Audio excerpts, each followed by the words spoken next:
Hello, everybody. Welcome to the Lincoln Project Townhall. It is Thursday. I'm here with Jeff Timmer, Senior Lincoln Project Advisor. Just so y'all know, we're going to be doing this as a weekly town hall series between now and November.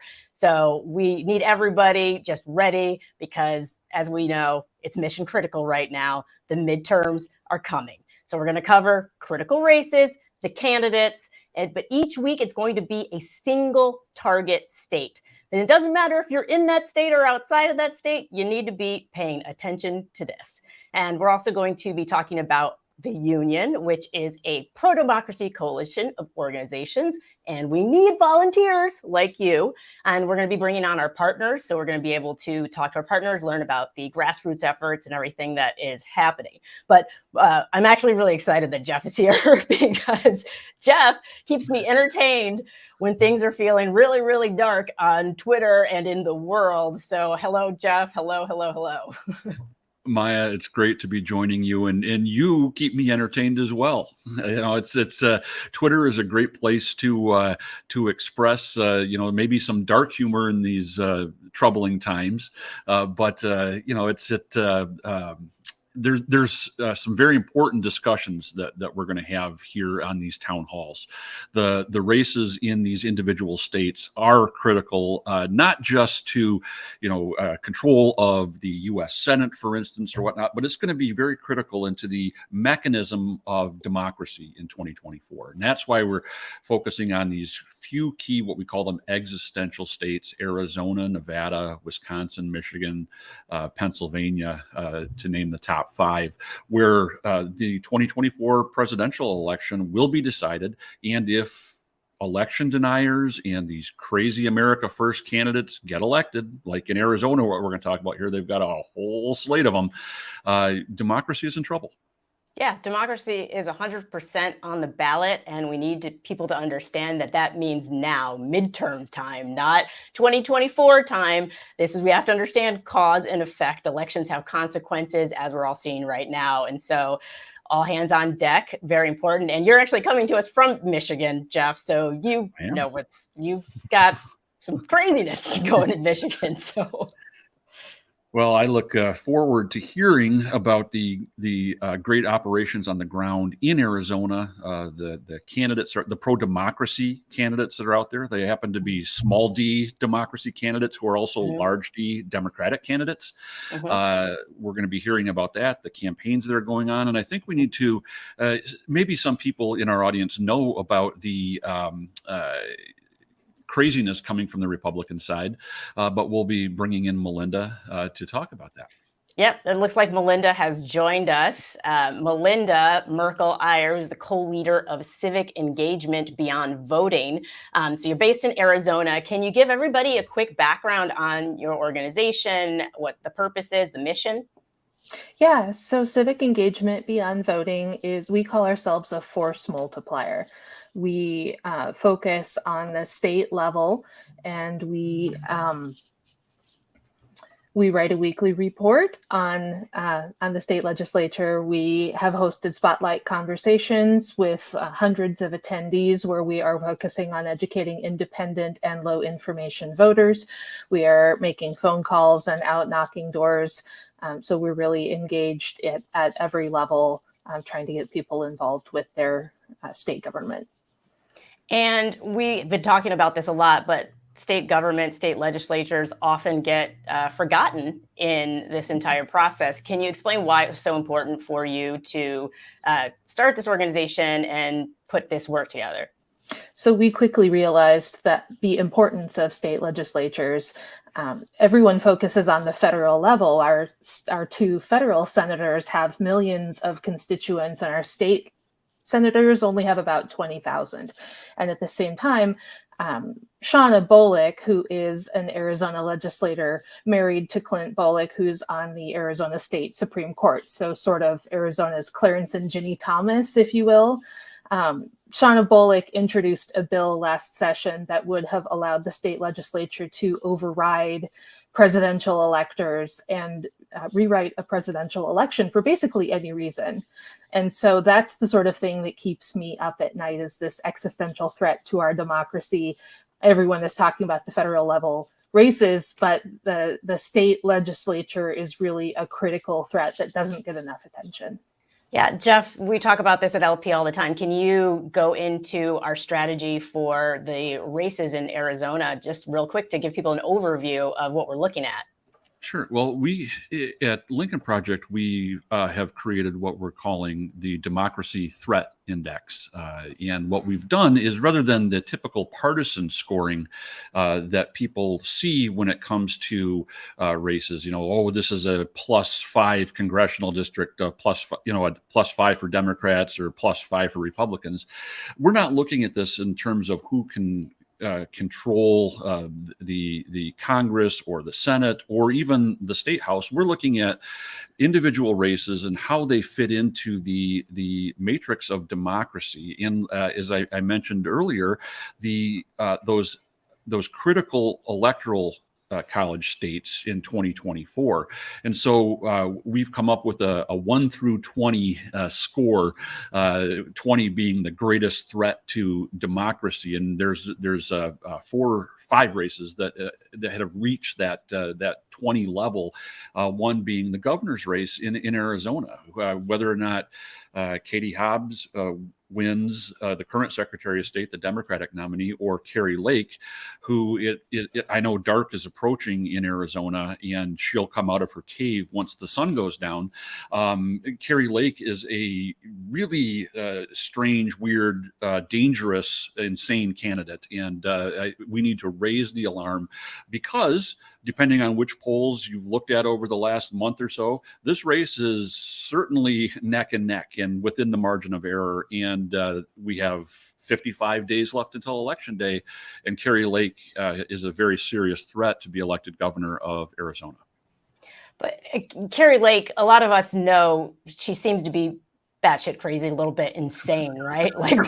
Though a lot of people know this, but a lot of people aren't paying attention. And so, Melinda, what are you seeing on the ground in Arizona? Is this something where people are talking about this at the kitchen table, at the coffee shops, or is this kind of No, people are absolutely talking about it. And I am one of the people who's out knocking doors. And an experience that I had, that I heard about last week, is that Republican women, especially Republican women in rural areas, are, when someone knocks their door, when a canvasser knocks their door, they're stepping outside, closing the door, talking to the canvasser, because they don't want their husbands to know who they're voting for. And in many cases, they're asking if their vote is private. So there is an undercurrent. So it's not just, look at what's happening. This is very embarrassing for Arizona on the federal stage. It's, people are maybe lying to the pollsters and holding their votes very close to their chest that they don't want to share. But when it comes election time, I think Republican and independent women are going to help save us. I certainly hope so. Does this surprise you, Jeff, from what you're seeing in Michigan, or? Well, no, it doesn't surprise me what I'm seeing on the ground here, what we've seen in elections, special elections across the country since the Dobbs decision came down overturning Roe. There was a palpable change in the momentum and direction and the narrative of this election. And we went from a pre-Dobbs climate where there was a wind at the Republicans' back to I would say, we're certainly in a neutral environment at worst right now, and maybe in a little wind behind the Democrats' back. I don't want to build a false sense of security, based on what we saw in Kansas or in the New York congressional special or in Alaska, for instance. But there's a lot of work to be done. These races are going to be very, very close, and it doesn't matter that these people are crazy. The charged political climate. Well, it doesn't matter in terms of their ability to get votes. We are in such a divided, highly charged political time that they're going to perform better than they should, better than they would in the past. And we've had elections in whether it's Arizona or Michigan where a Republican or Democrat gets 60%, 65%, 70% of the vote. It does happen. It's not going to happen for a long time. We're going to see these races within, a 55-45 window for sure, and probably, much closer than that within a 2 or 3 point window in many of these states that we're talking about in these town halls. That's actually a perfect transition to an audience question that we have. I'll throw this to you, Jeff. David asks, why does it seem like the Senate and governor's races in Arizona are so close?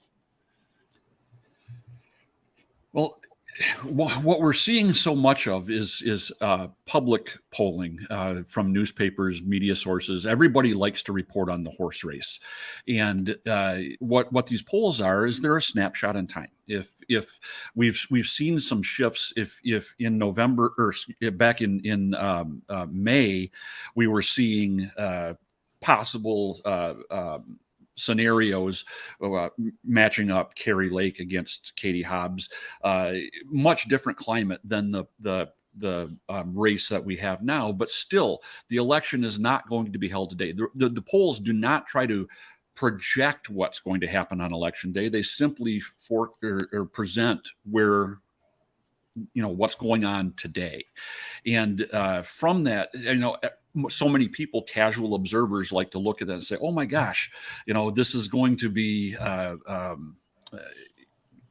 this is different than what I think is going to happen in Arizona or in Michigan or in Pennsylvania.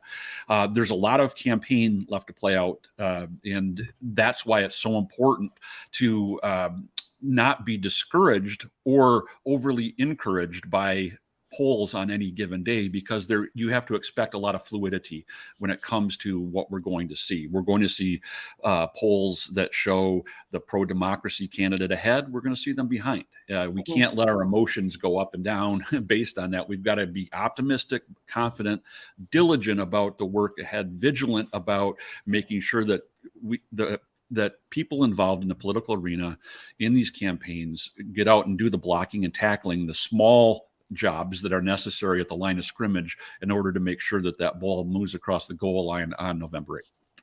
Yeah, absolutely, because a lot can happen in, I think we're somewhere 55, 54 days out. So let's dive into the particulars, because I know people want to know.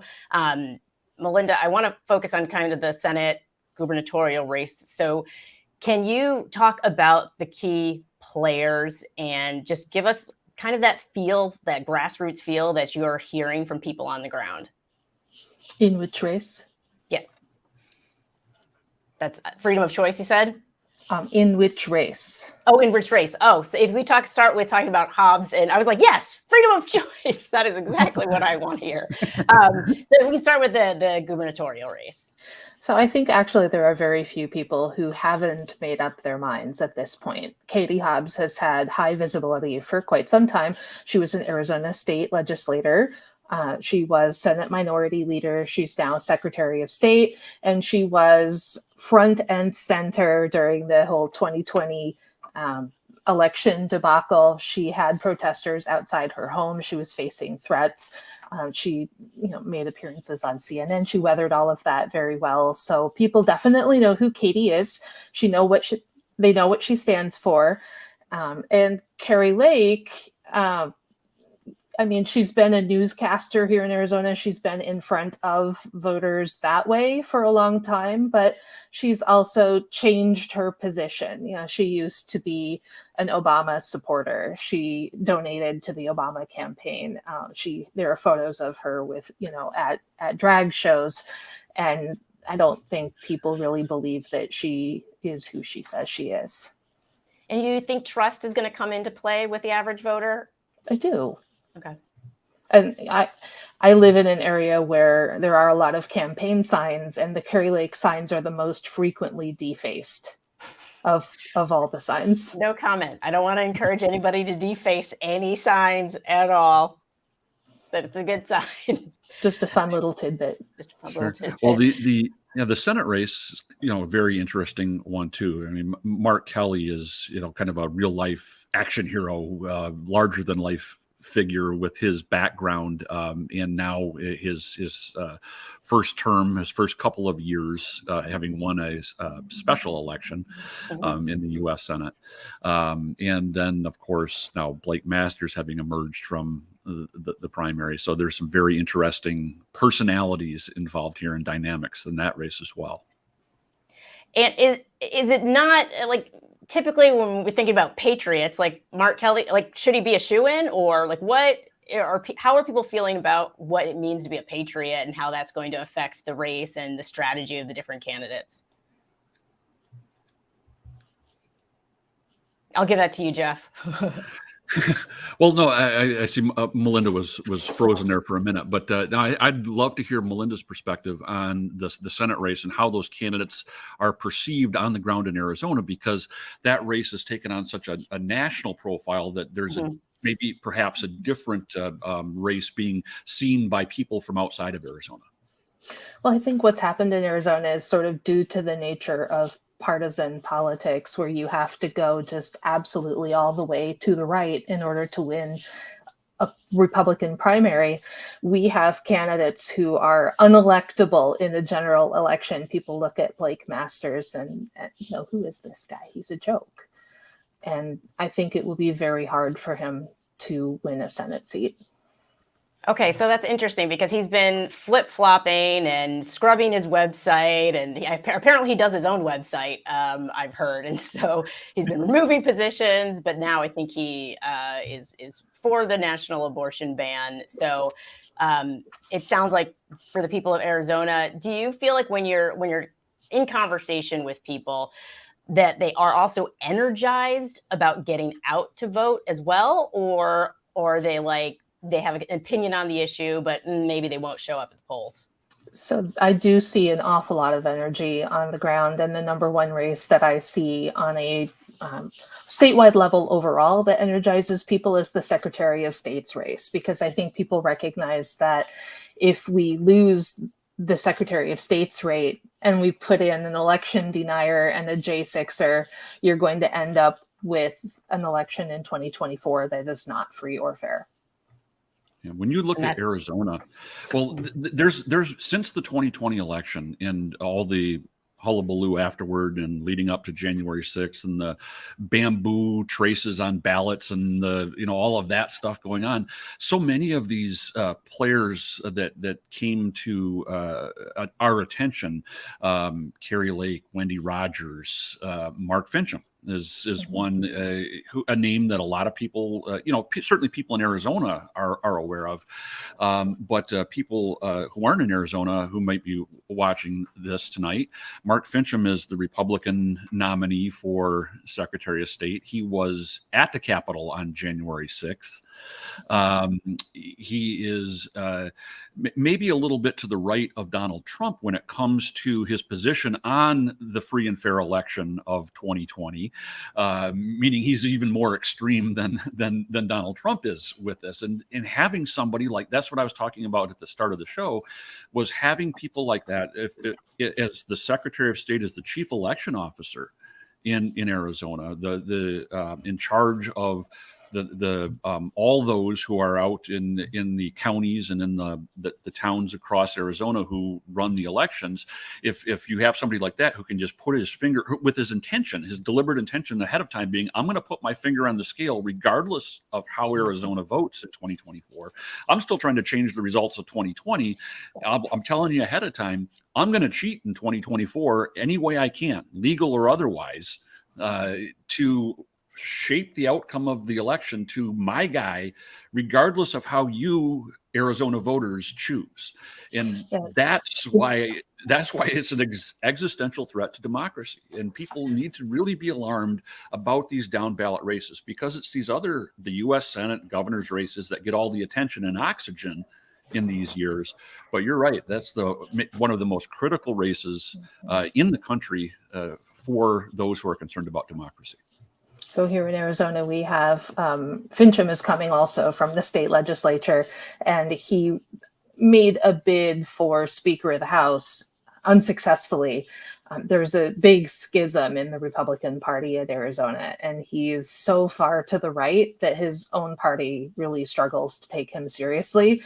And he's another one that I think is just, he's a weak candidate. He's really far out there. But Arizona is unique because we have MAGA Republicans on every level of the ballot, from school board all the way up to governor and everywhere in between.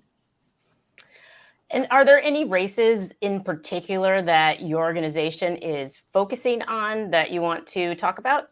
We're focusing really laser focused on the state legislature, because we recognize how important that is, how many decisions they make for people's lives. And, you know, like I said, with the bill that Shauna Bullock introduced to overturn the results of any election, the amount of decisions that they make is very wide in scope. So it's that, and you know, if I were going to pick a second choice for folks to focus on, I would point at the Secretary of State's race. I don't think those areas of the ballot get enough attention. Okay, so everyone outside of Arizona, if you want to help with phone banking, things like that, it sounds like they could definitely use some help. So we do have a question from the audience, so I want to put that up there. This one's for you, Melinda. Elizabeth asks, where should I invest time and money to help get out the vote for the Democratic candidates for Senate, Governor, AG, and Secretary of State? So that's an interesting question. I actually feel like Mark Kelly and Chris Mays and some of the other top of the ticket candidates are doing very well here in Arizona. And I would like to see work focused on the state legislature. Save Our Schools Arizona is doing the work to knock doors on the ground and put themselves in front of. We know here in Arizona that education is a top 3 issue, along with immigration, and now women's rights is up there. And, you know, they are focusing on the candidates that can move independent voters and hopefully protect our democracy. Can you actually give us a little bit of a background on the Save Our Schools? Because public education, I'm sure there are plenty of parents, maybe even grandparents watching, who are very interested in education. And we know we're hearing that, you know, the school board races and everything that's happening with public education right now is like a key topic. So can you kind of give us an idea of what you're working on there? Yeah, so Save Our Schools Arizona formed in 2017 to fight a universal voucher expansion bill, which was pushed into our state by out-of-state organizations like the American Federation for Children, which was founded by Betsy DeVos. And what we have, we ran a referendum. We have what we call a citizen's veto here in Arizona, where we can put that on the ballot for an up or down vote. And the citizens of Arizona voted that down by 2-to-1 margins in 2018.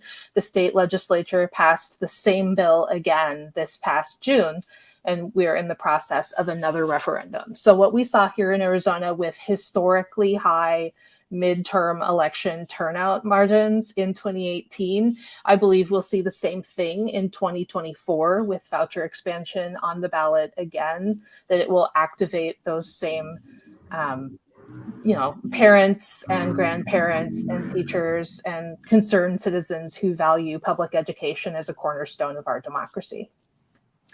Absolutely. I'm a former teacher, so anytime I hear someone messing with education, I get very riled up. So I'm glad that you are putting those efforts forth. We actually have a lot of questions from the audience, so I want to grab one of those. Bruce asks, is there any idea how many Republicans have changed their party affiliation post-Dobbs? I'm going to toss this one to you, Melinda. So I'm not sure how many have changed post-Dobbs, but I know that overall we're seeing a big movement from the Republican Party into registering as a PND, or party not declared, which you can be an independent in Arizona, but that's an official party. So often you see these PNDs. And we're also seeing a large swing in women, younger women in particular, registering to vote for the first time. And I have 2 children under the age of 21, one who's going to be old enough to vote this year for the first time. And I always tell my kid, you and your friends are going to save democracy. I think it's so important. I mean, it goes to the name of your organization because it's engagement beyond voting. And so you're talking about grassroots efforts, being on the ground, getting involved at all levels. And so it starts with voting, but of course, we all know it doesn't end there. Voting is the beginning. Yes, it's just the beginning. That's very exciting. It speaks highly of the youth of Arizona, and I'm hoping. Does Arizona have the pre-registration where teens can register before they turn 18? Yes. That's excellent. Everybody look up pre-registering. It's cool. I think it should be everywhere. Not every state has it. I'm glad that Arizona does. Yep. As long as you're going to be 18 before the next election, you can register and sort of get in line, if you will. Oh, can you repeat that? I just want to make sure people hear that. As long as you're going to be 18 before the next election, if you live in Arizona, you can pre-register to vote. Spread the word. Spread it far. Okay, we have another question from Kim. She asks, what are your thoughts on the Hobbs versus Lake debate standoff? I think it's a non-issue.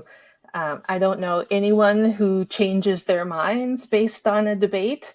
And I would also point out that not everyone is showing up to debates here in Arizona. My own legislative district, I watched the debates just earlier this week, and the Republicans didn't show. And that's happening at the state legislature level, all across the state. And the Democratic candidates, Chris Marsh and Laura Tarek, showed up and soldiered on. And I just don't see how,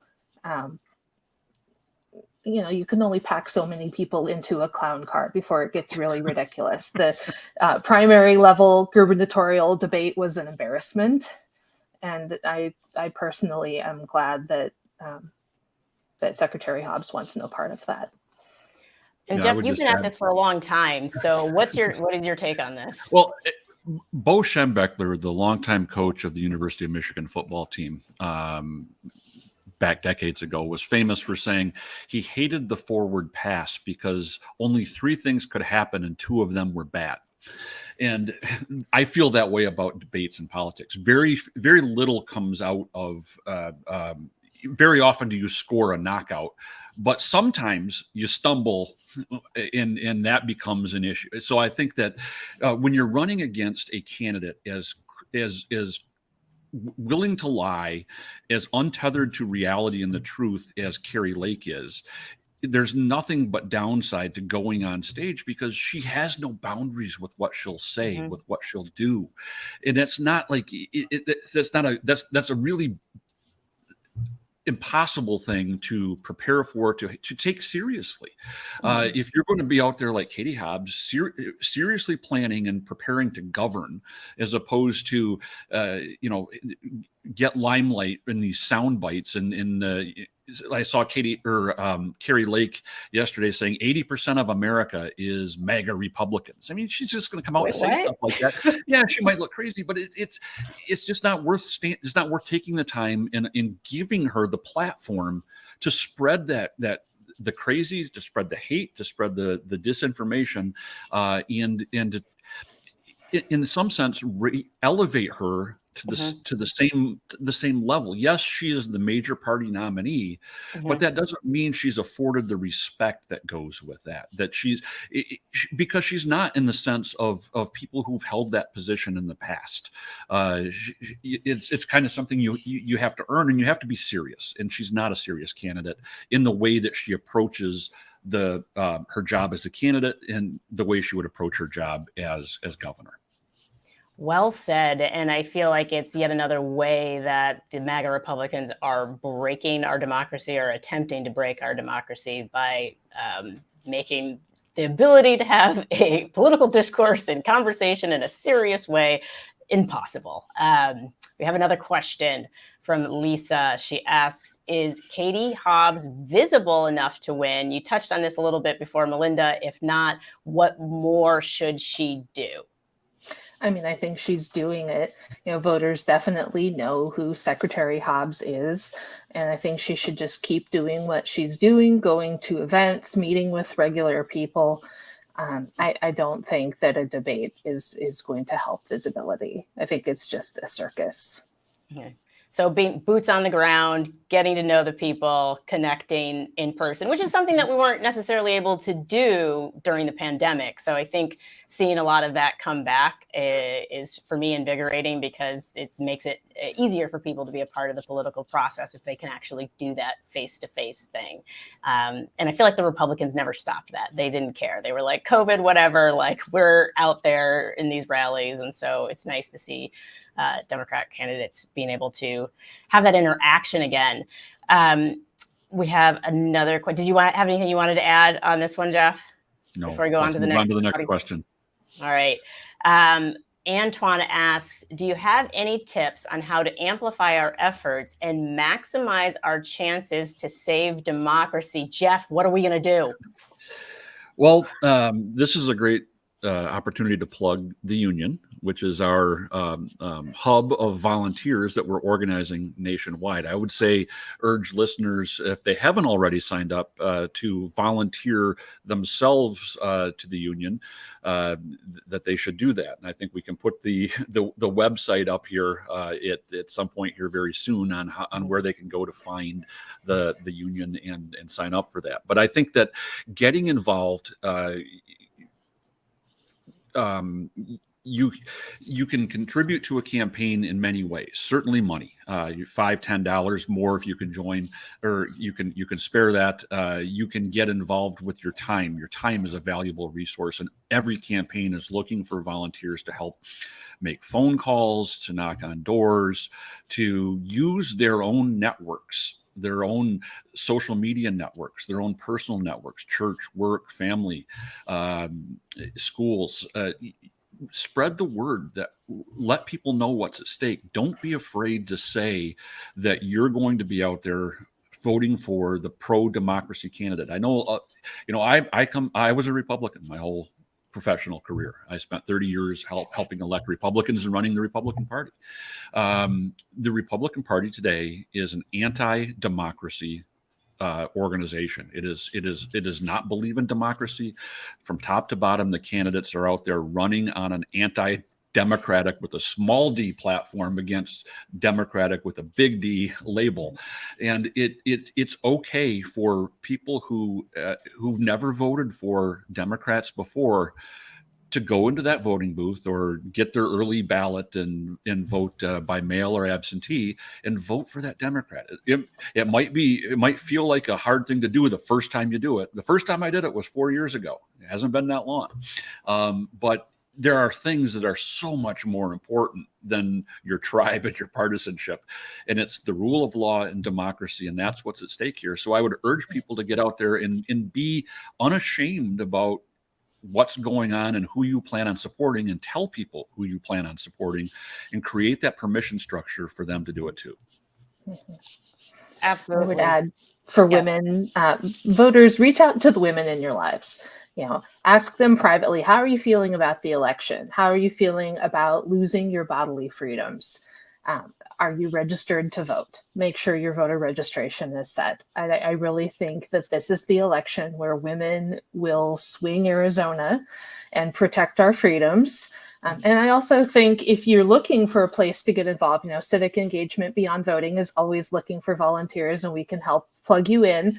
But we teach our folks to start at the bottom of the ballot. So you find an impactful local candidate that you care about, and you start at the bottom of that ballot and you vote your way up. Nobody ever skips, nobody skips the big races usually, but if you start there, you get to the bottom of your ballot and you're like, well, I don't know any of these people, I don't know what to do. And you just leave it blank. And that's one of the reasons that we got where we are now, because so many of these candidates started at the local level, and they got their chops on the local level and they worked their way up. And we need to stop that from happening this year and vote every section of our ballot.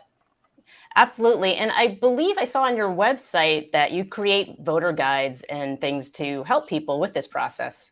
We do. We have the 2022 voter guide. It took 3 volunteers 4 months to put together. We've got a guide to the 10 propositions that are going to be on the Arizona ballot. Judges, which is a really underknown section of the ballot. People always say there are so many judges, and I don't know any of them, but we have a thoroughly researched guide to the judges. We've got a guide to school board candidates, and you can find that on our website at cebv.us. Thank you for doing the legwork for people, because it is time consuming. So I like to recommend setting aside time. What I tend to do is I'll have a nice coffee, and I sit there with the guides that that are sent through the state, and I'll flip through them, and I'll maybe give myself an hour one day, an hour the other day, and I try to make it an engaging process. I'll have different tabs open on the computer as I'm researching, and then wormholing a little bit, oh my God, what is this person doing? How are they? If this person can run for office, anybody can run for office. And you can even do it with friends. You could make it a friends and family event. I like to see people having civic engagement dinner parties, get together. You can present the different candidates. It can be like fantasy football, but with politics. Just in 2018, I had a brunch. You bring your ballot, we'll work on them together. But one of the nice things about Arizona is over 80% of Arizona votes by mail. We were one of the original pioneering states for that. And we have candidates on the ballot this year at every level who want to take that away, which I don't think will fly very far with Arizonans. But it's one of the nice things about voting by mail is you have the time to research this very long, involved, complex ballot. Talk to your friends, talk to your family, and work through it with the voter guides and all that. I think that is perfect. I like the idea of brunch, bottomless mimosas, and ballots. That's how we're going to do it. Bottomless mimosas and ballots. Jeff, do you have more that you wanted to add on that? No. Let's move on to see if there's another question from the audience. I think we're out of audience questions. Let's see here. Come on, audience. Give us some questions. We are. I'm hearing that we are all out of audience questions, but these are some very, very good questions. I actually have one question that I just want to throw out there. I am curious, and this is for you, Melinda, but also you, Jeff. We see what's happening with Ron DeSantis and Greg Abbott shipping people all over the country. I'm assuming this is going to have an impact on voters in Arizona. Is this something that you're looking to talk to people about and see kind of what their thoughts are? There are so many issues going on right now in Arizona. I think that they are taking advantage of the chaos and the exhaustion that regular people are feeling. And I think that it's very hard to focus on, when you read that news headline about folks being shipped to Martha's Vineyard, that's not necessarily something that resonates with Arizona voters. I imagine in Arizona that immigration and being a border state is this is a big issue, and one that Arizona voters are very tuned in. And there's the immigration personally impacts a lot of families in Arizona, and has over decades. So everybody has probably a one-off relationship with immigrant families throughout the state. And so I think that people are, and I say that in a way that I think people are much more empathetic and kind and understanding about people who have come to this country from somewhere else. Yes. They recognize the problems, but they also recognize the value.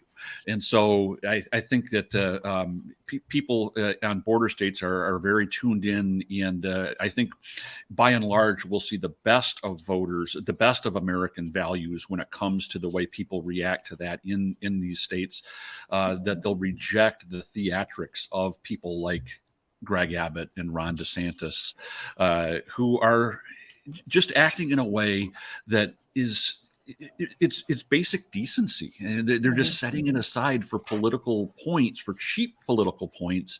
I always think, look at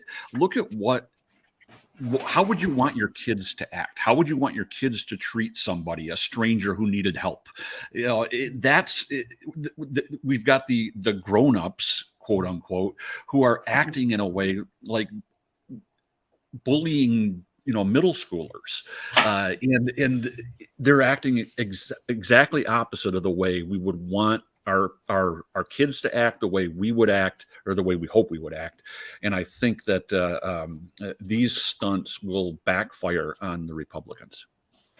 A few points on that. Arizona is more than 1/3 Latino. I myself am married to a first-generation immigrant, but I agree with you that I think we're going to see the best of Arizona in many ways on the ballot.